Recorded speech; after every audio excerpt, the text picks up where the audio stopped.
Ekonomiya sa Pangasinan apektado dahil sarado pa rin ang mga tourist spot. Silipin sa report. Pahinga muna sa mga turista ang mga nagagandahang tanawin sa Pangasinan habang umiiral pa rin ang community quarantine dahil sa COVID-19 pandemic. Sa buong Rehiyon 1, tanging Pangasinan ang nasa ilalim ng GCQ.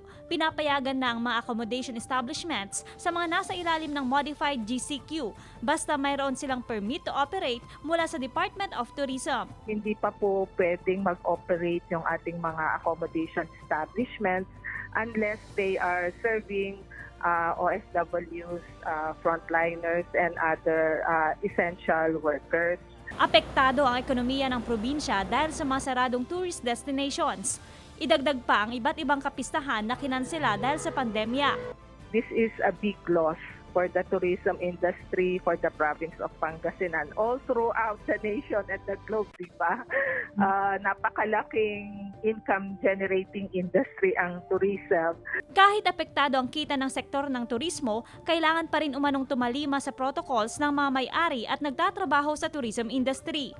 Sabihin mo na ang laki, 90%. Kasi bulk talaga ng kita is yung entrance fees ng mga lakbay-aral.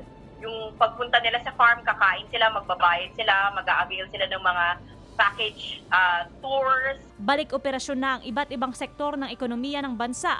Pero ang industriya ng turismo inaasahang mahuhuli sa pagbangon mula sa epekto ng COVID-19. Joan Punsoy, Balitang Amyanan.